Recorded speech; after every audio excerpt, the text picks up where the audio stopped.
Good evening, everyone. I am Rajesh Shori in the TCS Innovation Labs, and I'm joined with my very eminent colleague, Dr. Giridhar Mandya, who's the Vice President of Qualcomm in San Diego.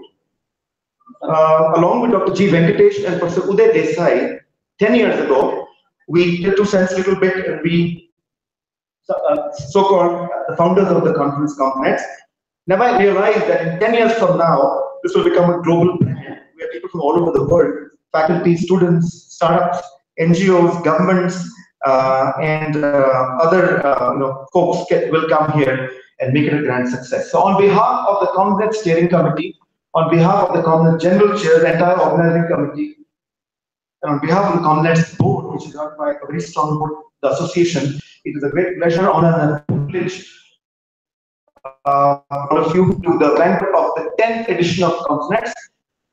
This is the milestone year for which I think 100 people in the committee, 100 people in the committee from all over the world worked for 1 year to make this a grand success. And we are greatly indebted to our organizing committee and our very distinguished speakers, keynote speakers and banquet speakers today for coming here. So we are indeed delighted to be welcoming you. As I said, Giri and I, it's a great honor and a privilege. Now, I just want to, before I invite Professor Guru Saran, who is the president of COMSNETS Association, the board that runs COMSNETS, to introduce our very distinguished speakers tonight. I just want to take you very quickly in 1 minute, because I know our general chairs, Dr. Archana Mishra and Ram Ramji, are very tight, very strict. The scale is right over there. The evening is a packed evening, but it's an evening full of fun. So we'll have Professor Saran introduce our very distinguished speakers. We have this SVP and CIO of Cisco here, VC Gopalratnam, and then we have a talk by our CTO and Senior Vice President of TCS, Ananth, Krishnan. None of them distinguished speakers need introduction, and we're delighted that they took time out to address the audience at COMSNETS 2018. We will then invite Ms. Tulika Pandey to welcome all the delegates of COMSNETS 2018. Ms. Pandey has been instrumental from the Government of India and the Ministry of Electronics and IT in taking the conference to great heights.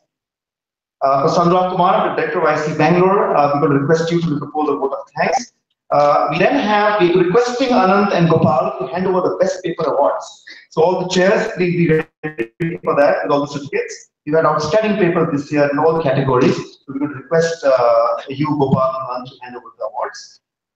We will announce very quickly about a book that is released by Cisco on digitization. The book is going to be, so my colleague in Cisco, friend in Cisco, will talk about the book in just a minute. And then we will have a comedy show by a well-known Bangalorean, Dr. Jagdish Chaturvedi, who is in Inasal, Bangalore, which is a healthcare startup. He's now going all over the country, and he kindly agreed to, for the first time, have a comedy show here. We'll break for cocktail and dinner immediately thereafter, and then once you all settle down and have a bite, we will come back for handing over mementos to all the organizing committee members. The general chairs will then invite all the volunteers and take photographs and appreciate their contributions. And then we will invite, we will thank the outgoing committee this year, which has been an outstanding committee. And there's a trophy which will be formally handed over to the new committee. So you can see that the conference has become highly professional. The new committee is announced. We'll announce the new committee at the second phase once the dinner starts. So with that, I wanted to share a few words and then invite Professor Guru. So I welcome you all on behalf of the COMSNETS Association and the steering committee. We're very pleased with record attendance. We're projected to have larger attendance than ever before in any of the history of COMSNETS going back 10 years. So I won't delay any further. I'd like to give the time to our invited guests and the rest of the program. So I'll invite Professor Saran to come up and introduce our guests.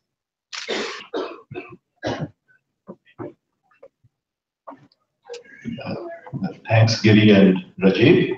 It's a great pleasure to see COMSNET having grown over the last 10 years to such a large community. We see we are almost filling, there's no seat left and we are filling the hall, so that's showing how active the community is. And of course, the quality of the presentation, as I'm sure you have all attended sessions, you must have seen the quality of the presentation of the papers, as well as the participation and the invited speakers has been excellent. Now I'd like to invite Mr. VC Gopalratnam Chief Information Officer for Cisco for its international operations, and the Senior Vice President of IT. Gopalratnam, also the leader for Global IT Services. Joining Cisco in 2007, he was the business leader of the Global Analytics practice at GE, General Electric, Capital International Services. And prior to that, he led GE's Global E-Engineering Collaborative Engineering practice. He holds a master's degree in risk management and an MBA in MIS finance. So, Gopal.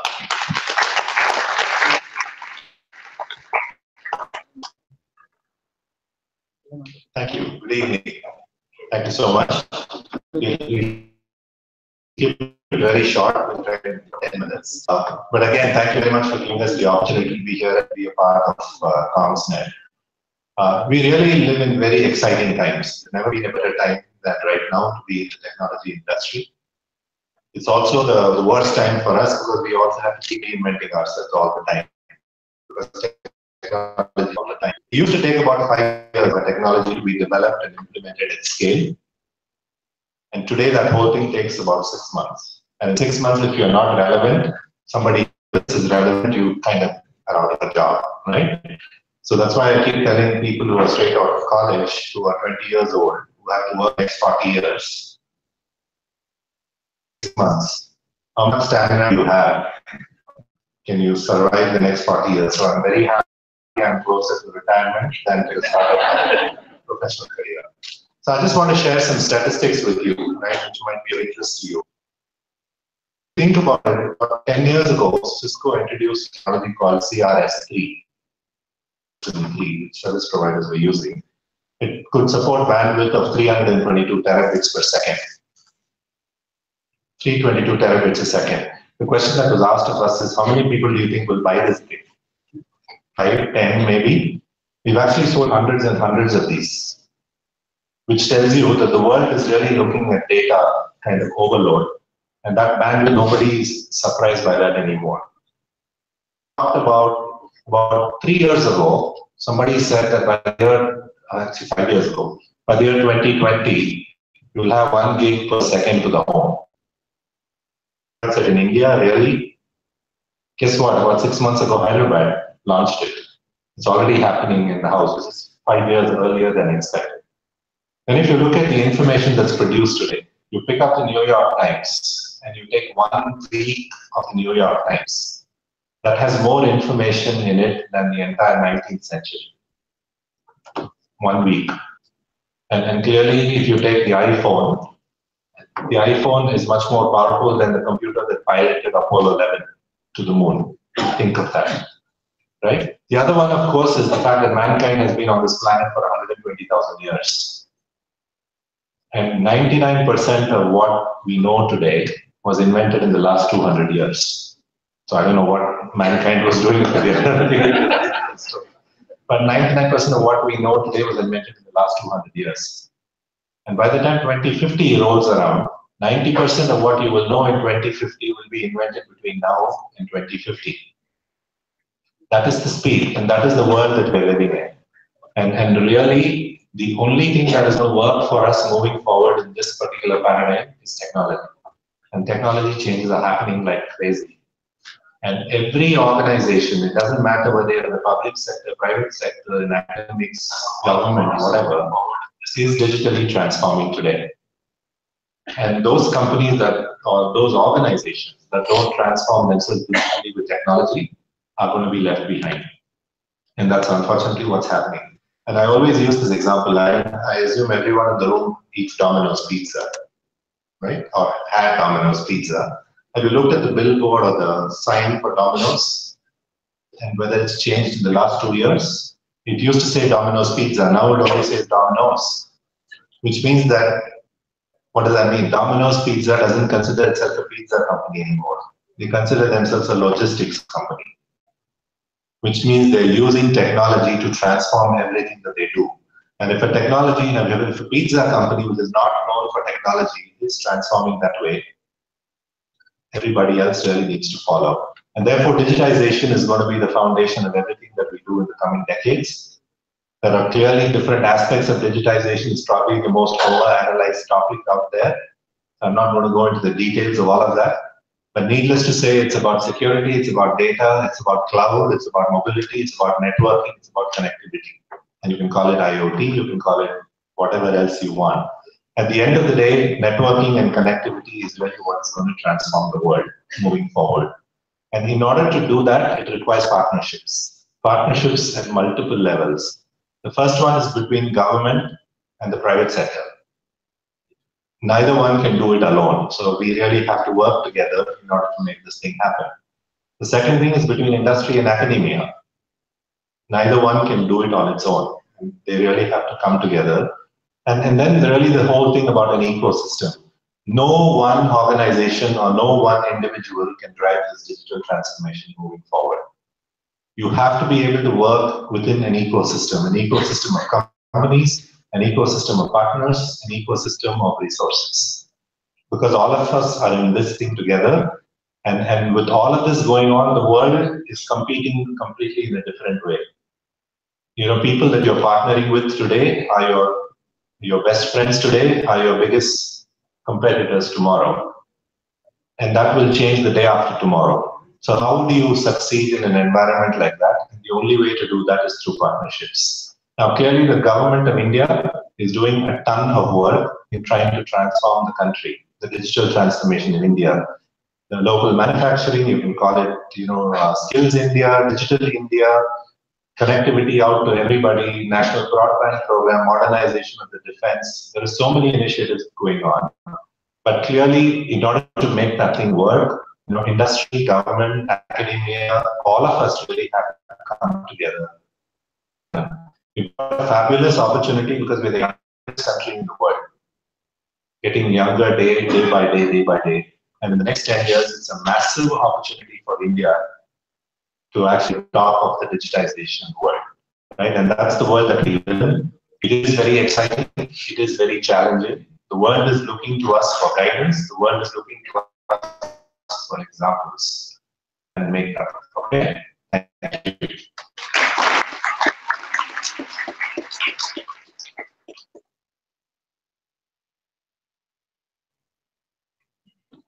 Thanks, Gopal, for your very interesting ideas and how we need to cooperate and compete at the same time in this world of competition, right? And now I have the great pleasure of inviting the Chief Technology Officer of Tata Consultancy Services, Mr. K. Ananth Krishnan.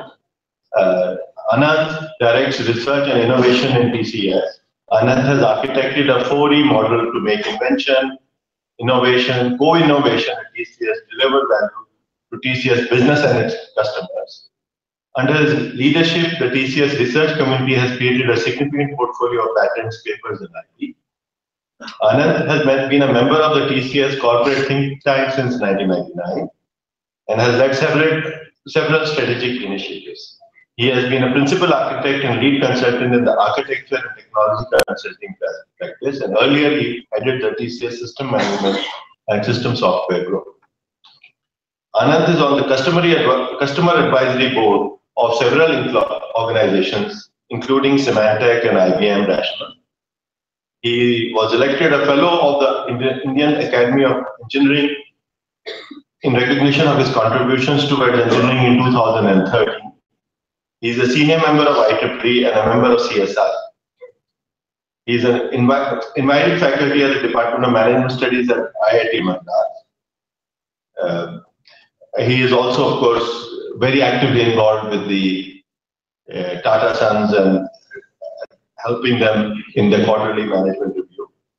And he has been recognized as Computer World's premier 100 IT leaders. He has been chosen as one of the InfoWorld's top 25 CTOs. These are just some of the many awards he has received. He is an MTech in computer science from our department at IIT Delhi. So that is a matter of pride for us.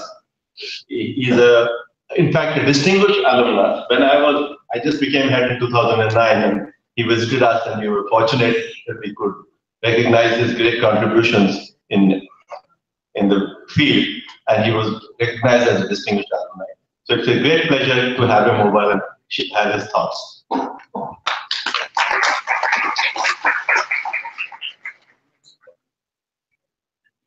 Thank you, Azur, for that very kind, very long introduction. I should remember to edit that down in the future. Gopal, thank you for setting the stage for COMSNETS. Members of the COMSNETS board, organizing committee, Archon, Rajiv, and others. I see several friends in the audience. Professor Anurag, in fact, I just sent you a mail this morning. What I thought in the context of COMSNETS 2018, completing 10 years, and looking forward into what context COMSNETS will have to work on, I thought I would share my thoughts on the way in which the world of business and the world of technology are rapidly evolving in the light of many things that Gopal has already covered. ICT certainly is at the heart of it, but let me take you back, not 120,000 years as Gopal indicated, but about 400 years, maybe 300 years, to what happened at the beginning of the Industrial Revolution. See, I used to, among many things that I did at IIT Delhi, I used to be on the quiz team for all the years that I was there. And we used to answer arcane questions like, which was the oldest company in the world? Right. So those of you who care to know, it was a Dutch East India Company. English East India Company was the second oldest company in the world. So companies are a recent context. Before that, they were just artisans, guilds, groups of workers who used to do something together. But the notion of an industrial corporation really started with the Industrial Revolution, which let me call it technology 1.0. So steam power freed the world from energy as a concern. Along with that, mass production became a winning business model. So companies which could harness the then state-of-the-art technology, which was steam power, could mass produce and outcompete every other kind of company. And they became the most valuable companies in the world. Textile mills in England, for example, or the steel mills which came up later in Germany, in the United States, and so on. This was in the 1700s. The second fillip to business models came with the first ICT revolution, where telegraph came through. Electricity powered instead of steam, much cleaner, much more dependable, much more transportable, and so on. So in the 1850s to pretty much to the 1930s, the second industrial technology wave started. And that spawned business 2.0. Now companies could communicate worldwide. Supply and demand became predictable. You could now transport goods much more reliably compared to steamships. Now you had electric powered ships. You could have information flows thanks to telegraph, later telephone, which were very reliable. So companies which could master distributed production became the norm. And the companies which were powering this revolution, the steam companies, the steamship companies, the railroad companies, the early precursors of electric companies, General Electric, AT&T, and so on, they became the world's most valuable, sought-after, exemplar companies. The third technology wave, which was information technology, started in the 50s, and that caused yet another change in business models, which said that can now information technology be used as a competitive advantage? Not that the earlier two of mass production and distributed global supply chains had gone away, they were still there, and companies built up their models on that basis. Companies which were now exploiting information technology for quicker decision making, for becoming better at regulatory compliance, the whole services industry started really dominating. Banking and financial services is a great example. Before that, banks existed, but they used to lend money locally, and they used to be locally known. Now you had the notion of a global trading system, a global bank, a global insurer, a global retailer, and so on. Many of these spawned the most valuable companies of that era, whether they were IBM, whether they were companies like Walmart, and so on and so forth. We are now living in the digital era, where thanks to all the work that this community has done and your peers worldwide, digital technologies have become to the extent that the iPhone is as powerful as the mainframes which drove the Apollo program.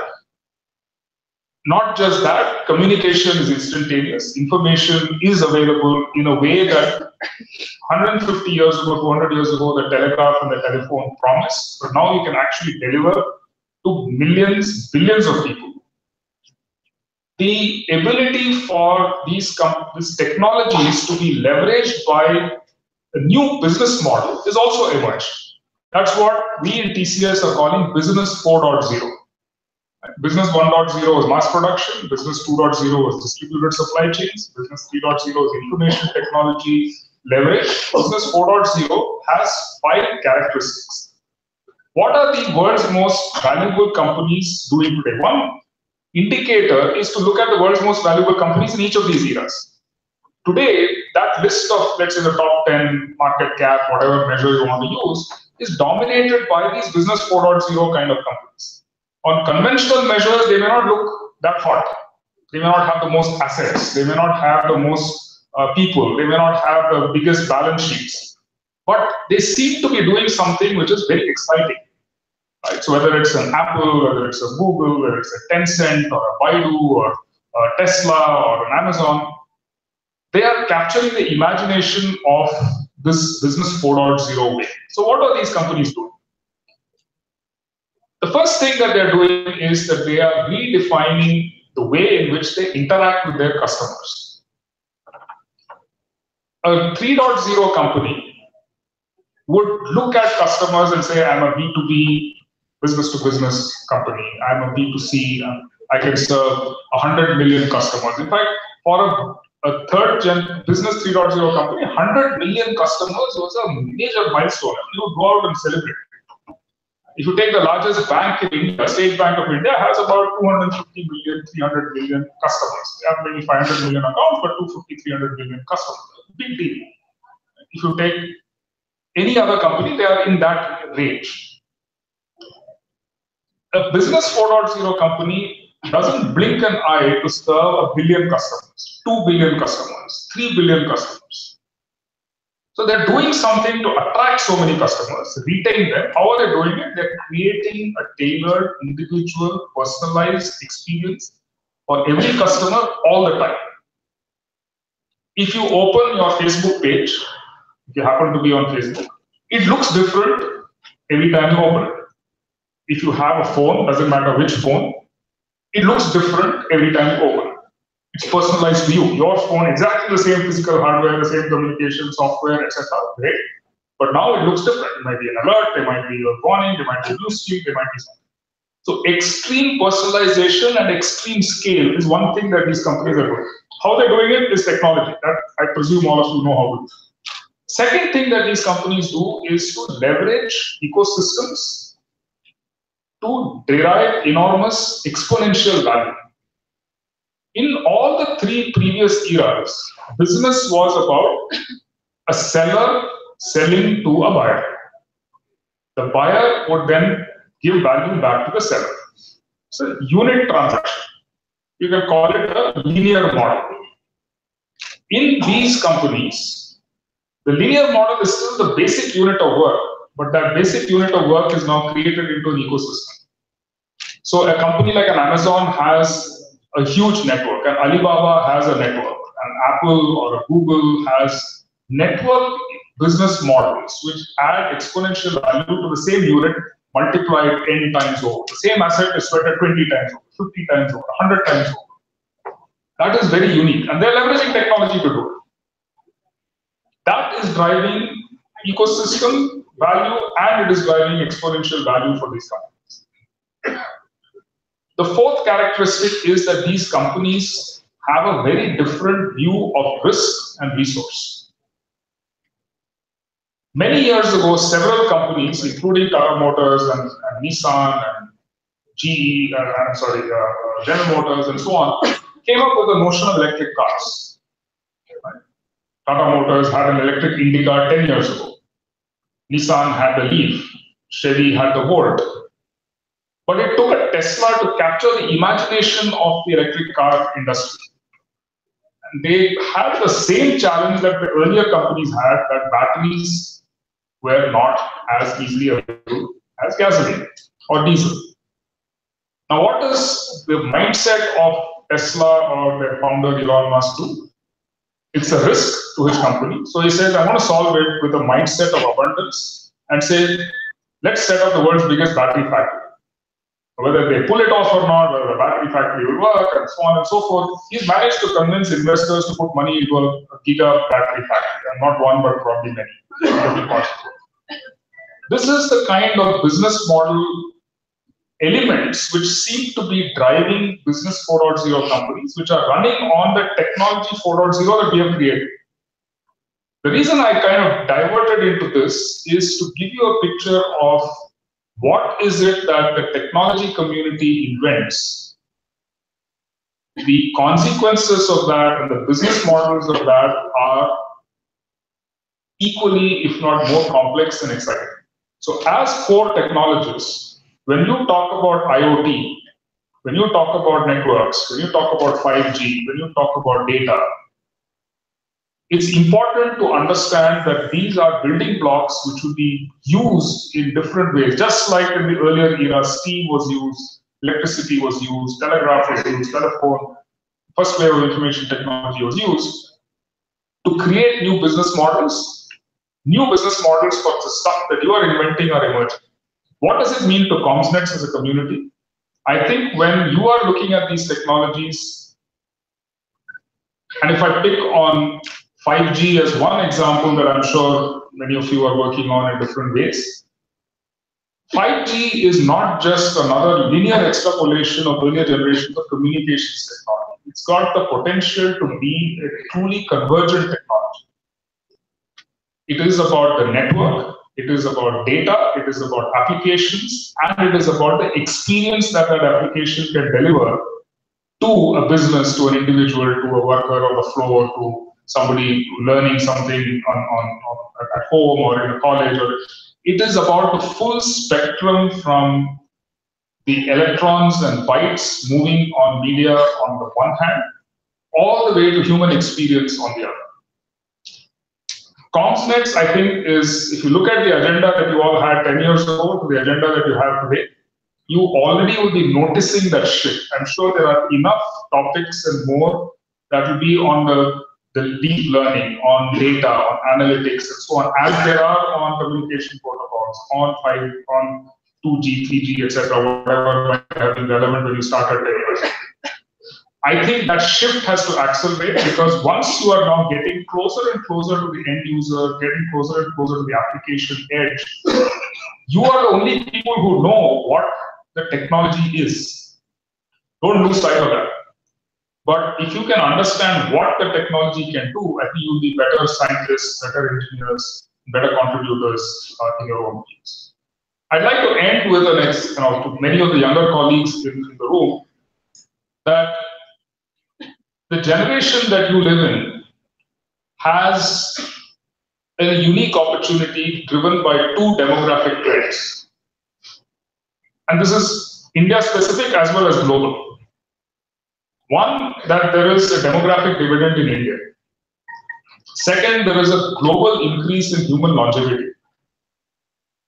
Therefore, if you're going to be living till you're at least, given God's will and good health and so on, of course, till you're probably your mid-90s, there is, I think, a logical reason to say that you will need to formally learn and relearn at least 3 times in your lives.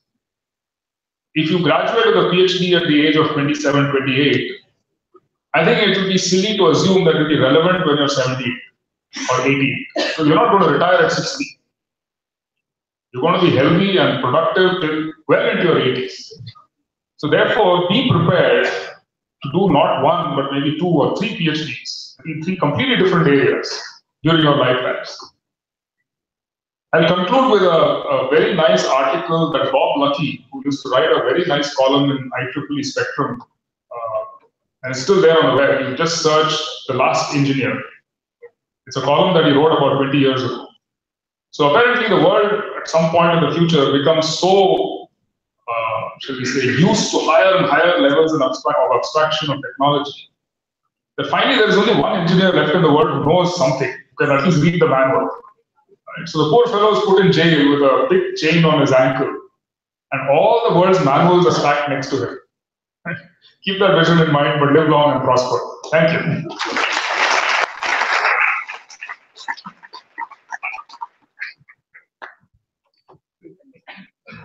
Thanks, Ananth, for a very enlightening talk. And so we have technology, wireless technology 5.0, which is 5G, right? We have business, which enables business 4.0. And as Ananth pointed out, we need to continuously keep improving ourselves, or AI will eat our lunch. And that is what Max Tegmark says in his Life 3.0. Right? So if you have not read the book, I encourage you to read. It's a very interesting book. Max Tegmark, of course, is a physicist at MIT. And he's thinking about, as the speaker here mentioned, the last 120,000 years and the last 400 years. Let's think about the next 40 years and the next 400 years. And somewhere between 40 and 400, AI will be the most intelligent thing out there. Right? That is an assumption. Nobody knows for all. I'm not an AI researcher. I can't claim that. And how does it impact? Does a PhD get any more salary than a manual laborer? If the AI is doing all the work? So these very big questions. And that's the kind of thought that needs to be also thought about beyond this. But anyway, that's food for the comedy show, perhaps. so going on. So it is my pleasure to welcome Tulika Pandey. She is with the Ministry of Electronics and IT. She is a senior director and has been with the ministry for more than 25 years now. And she has been involved with COMSNETS and communication technology since the last 15 or not COMSNET, but before that, we worked with her on a very long ago on a quality of service oriented test bag. That was about 15 years ago, perhaps. And she has been helping us with the ministry and working with technology policy for a lot of time. She wears many hats. She is very much involved in the Digital India program. She has been working out all this business of electronic payments, trying to streamline them for in the last year and a half. There has been a lot of push from the government on that, and many other initiatives for implementing government strategy and action plan formulation for wider reach for ICT facilitated benefits. Integration of appropriate technology interfaces between human and cyber world, steering of R&D projects. She has been actively involved in the R&D funding group of MIT also over these years and funded many, many interesting projects. She started her career with microelectronics development almost, I think, 20 odd years ago, and then moved on to e-learning, technology development for Indian languages, digital libraries, e-infrastructure and internet governance, which has been her passion over the last 10 odd years. She is a member of IEEE Women in Engineering Society. She has conducted technical training programs and entrepreneurial workshops for ubiquitous ICT interventions in human life for inclusion and contribution of women in the field of ICT. She is spearheading activities of internationalization of internet proliferation and its last mile outreach within India.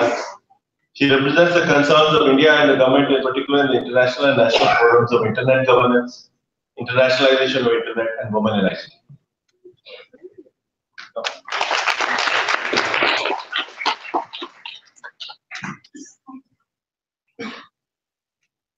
Good evening, everyone.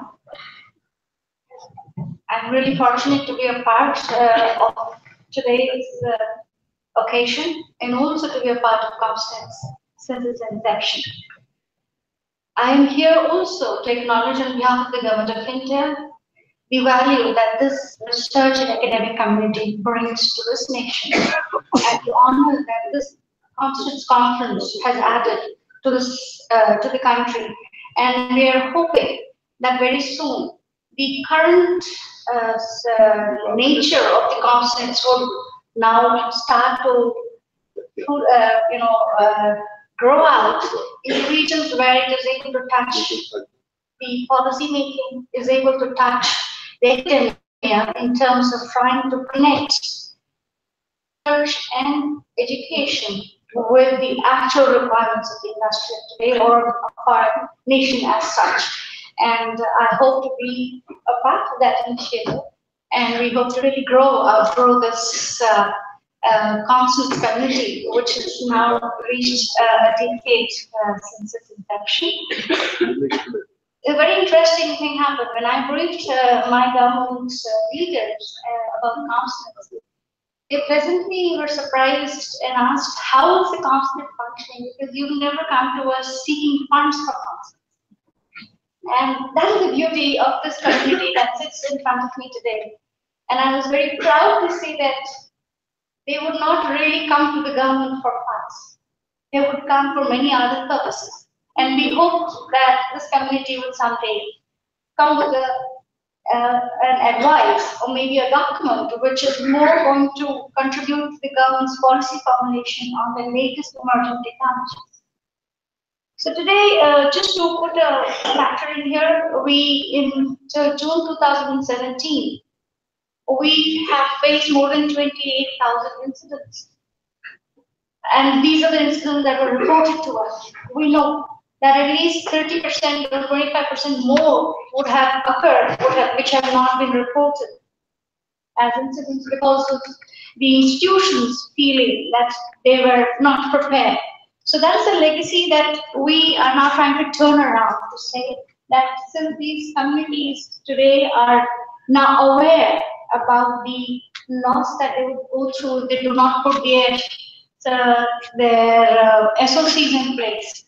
If their security operations centers are not really functional and they're all based on outsourced function, many of them would actually suffer the consequences of that, and they really need to build an in-house capability. And that is where much of this community's work would plug into that requirement of this nation today. So when we launched the digital payments, many of the financial transaction entities were not yet prepared. They did not understand the difference between a secure information or a secure item, and then again to secure their financial infrastructure person. So there is a massive work that the government is trying to do in trying to analyze these gaps, do an assessment of both the processes and the technology, and then take it on to bring out a standard operating procedure and a checklist for all of these institutions and all the entities that are a part of this financial ecosystem. So not just that, in addition, we're also setting up the computer emergency response teams for each of these sectors which are critical. So we have initiated already with power and finance and telecom, and very soon we'll be taking on the other critical areas. So just to run the last issue that I wanted to say, that I would like to just give out a figure that may be an input to this community. So while we are still talking about phones, and we're very glad about having more than 1 billion telephone subscribers, and we have 241 million Facebook users, and of course, the unique digital identity, Aadhaar, which is the largest in the world, of 1.15 billion, and 463 million internet users. We are generating only 1.2 million engineers per year here. Whereas in the very area of cybersecurity, we will need more than 1.8 million very trained workforce to be able to handle the cyber world of tomorrow for us. So what is it that I can give as a target to this community? So today we have around 100+ startups in the country, 150,000 security professionals, and we have a security market of about $4 billion USD, and a domestic market of 1.4 billion. What are we targeting? Well, by the year 2025, we need more than 1,000 focused startups. It's a huge jump. 1.8 billion security professionals, and at least a security market of 35 billion. So this is the food that I wanted to leave you with, because in case you are a startup here, you have many opportunities that the government has created now. We have the skill startup and the Make in India initiatives, where we are reaching out especially to startups and to the industry and to entrepreneurs from the academia. And we'd be happy to hear from you if you have very well-tailored programs that would feed into the policy formulation on technologies such as the blockchain, for which we have not been able to say no to. We will have to adopt blockchain in the very near future, and we really need help to be able to take that, even if we're talking only about a smart contract or digital contract. One does not know whether we'll be ready in the next few years for adopting cryptocurrency. So there's a situation there, and the biggest problem that I see standing here today is when we are trying to target setting up 100 smart cities, the IoT security in the transport and the healthcare is really going to impact how we go about it. And that's where maybe many of you will come up and be a part of this initiative of the Government of India. I once again thank each one of you and express Government of India's pleasure that we are supporting this COMSNETS conference and will continue to do so for many years to come. Thank you.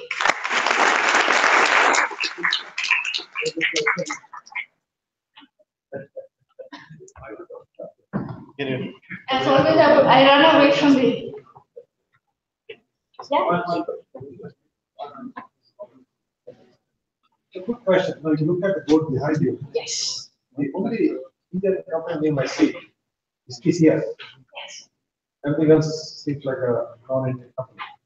And that brings up a question. I think the government has a key role to play. Look at the examples of other countries.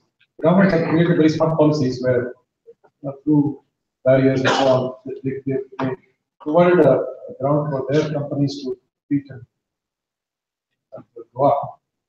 What is the government here doing? Is the government of India thinking along those lines? The thinking has been there for more than quite some time now. The question is, what is now available, implementable, deployed that you can really reach out to? So we do have 3 ministries outside of this ministry where we will be able to reach out, we will connect you to them. One is that. The other is within this ministry, we have a very small fund, which is a foreign development fund, and there are 3 such funds that are available.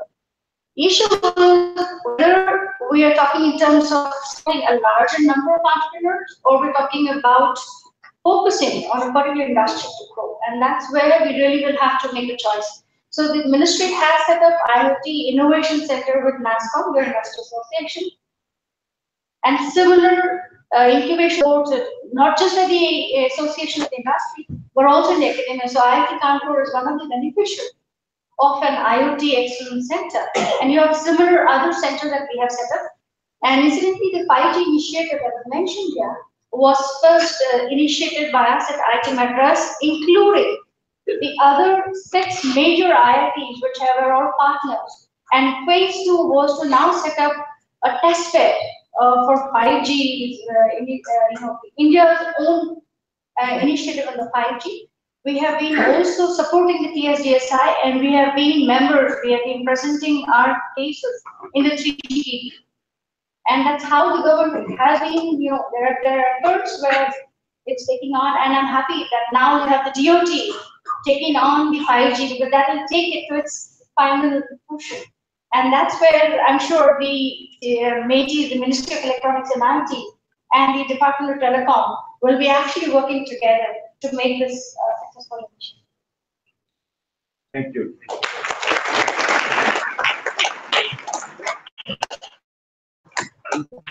So Rika would now request Professor Anurag Kumar, the Director of the Indian Institute of Science at Bangalore, to please come on the stage and propose a vote of thanks, and also hand over mementos to a very distinguished banquet speakers tonight.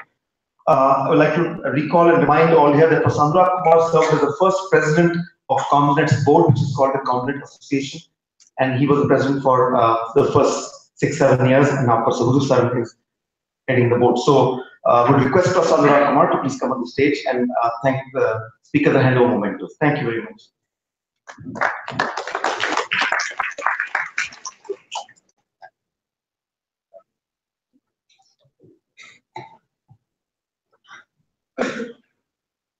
I'd like to begin by recalling the fact that the conference began about 10 years back. This conference actually came out of a series of conferences called COMSWare, which were held partly in Delhi. I think 1 or 2 were held in Delhi, 1 was held here. Because of COMSWare, which in fact Rajiv himself started and ran along with many other people, there was a thinking that can COMSWare, which is supposed to be a conference and software, become wider and encompass all of networking.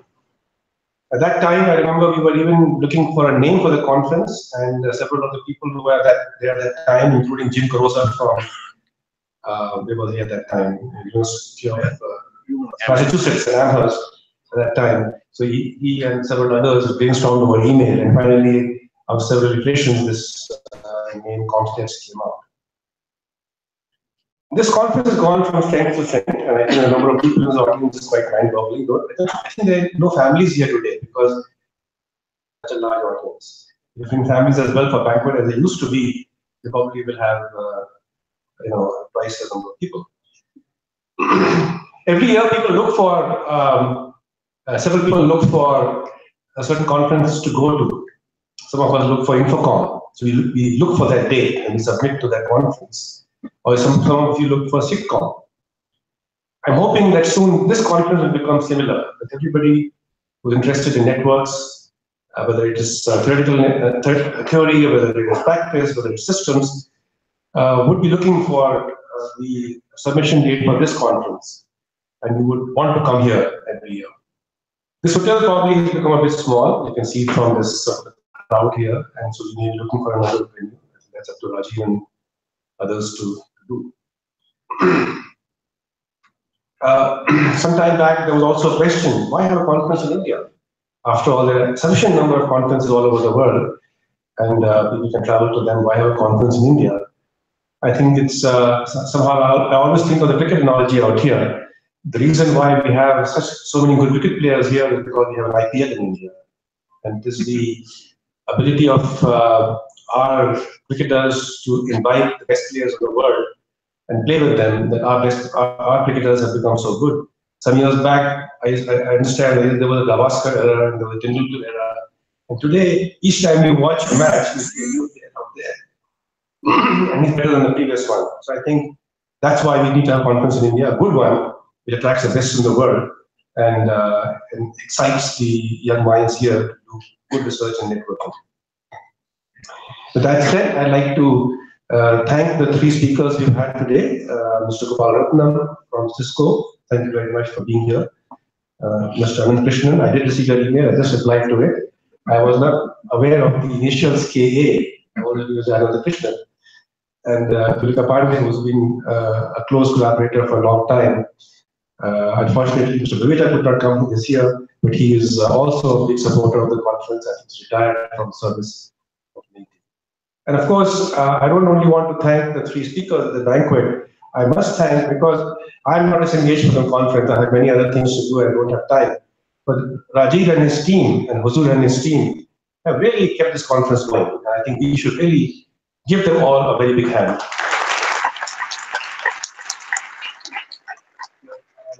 I hope you all gain something and wish you all the best. Thank you.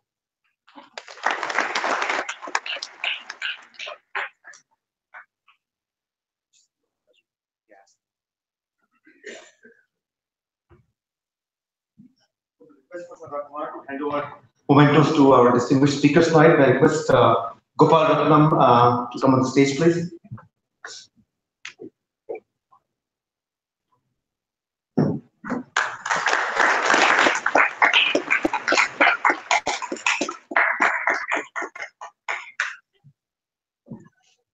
May I request Ananth Krishnan, the CTO of TCS, please come on the stage.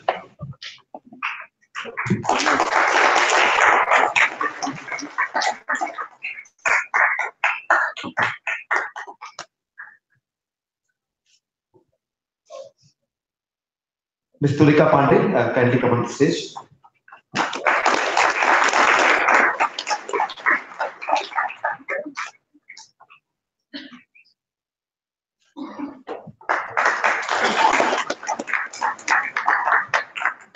Thank you very much, Mr. Kumar. So we are glad we are running absolutely on time. And our general chair, the very distinguished general chair, Dr. Archit Mishra and Dr. Ramji, the pressures are tight to maintain time, but I think they're fantastic, doing very well in time. This is the time before we break for dinner, which is, I don't want to stand between you and dinner and cocktails. And there's live music tonight, it goes on to almost midnight. And the comedy show by Jagdish Chaturvedi, who right over here. I'm going to now request the chairs, could the TPC chairs and the poster chairs and the demo regulars chairs please come on the stage immediately and hand over the best paper awards. We're again going to request Gopal and Ananth to please come on the stage and hand over the best paper awards of COMSNETS. So over to our TPC co-chairs, Professor Chan Manchun from the National University of Singapore, Professor Animesh Mukherjee from IIT Kharagpur, both in the technical program committee chairs in COMSNETS 2018. So over to them. Thank you.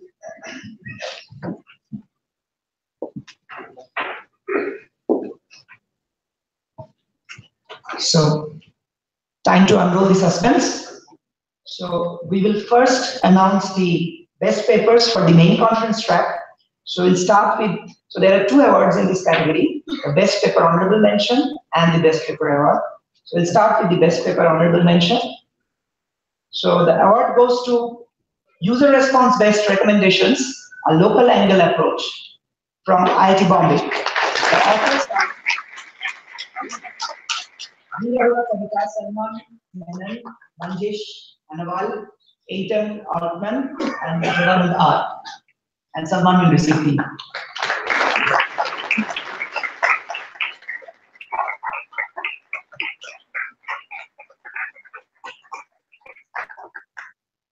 The best paper award goes to cooperative game theory based network partitioning or controller placement in SDN, IIT Guwahati.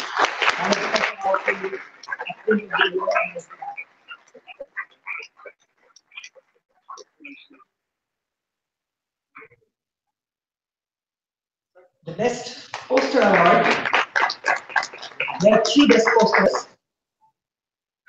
The first one goes to improved run length limited codes for VLC using dialing control compensation symbols.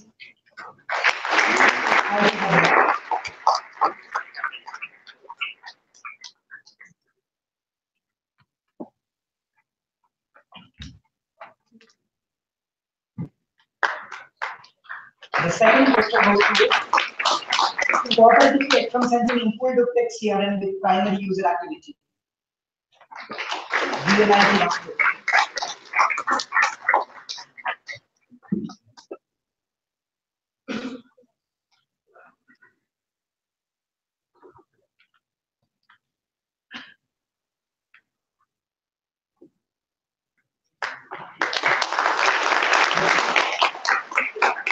The third one goes to caching policies under content freshness constraints. IIT Bombay and IIT Madras.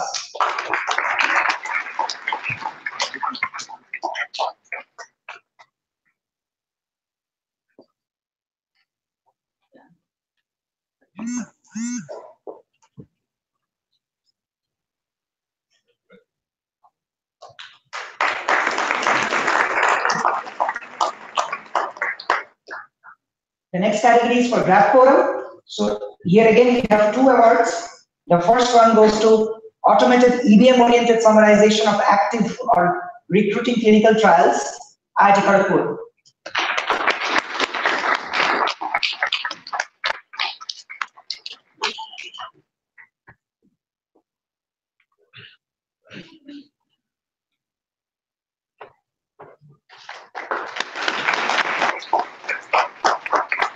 The second one goes to understanding the impact of unnecessary active scans in WLANs. IIT.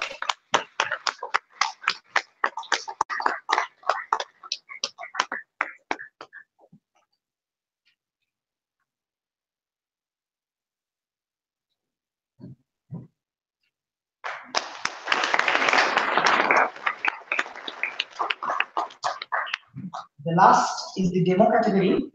So here we have the 2 impact awards. One is the impact award honorable mention, the impact award, and then there is a live demo award, and then there is an academic demo award. So I call the impact award honorable mention first. Automated breast cancer screening using artificial intelligence over thermal images. Nearby health analytics.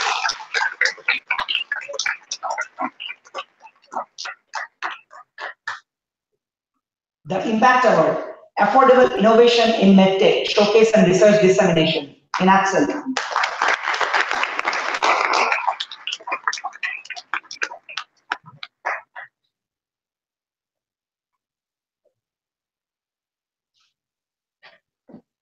Live demo, extended reality prototypes, Qualcomm.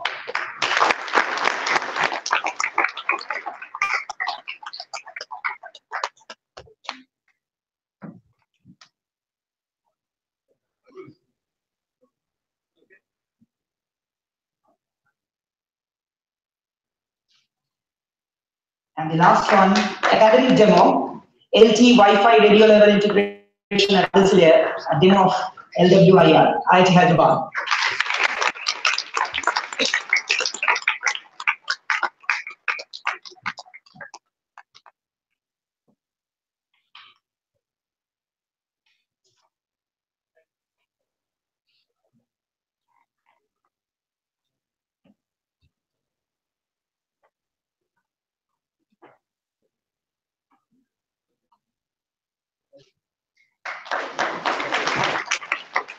Thank you, and congratulations to all the winners.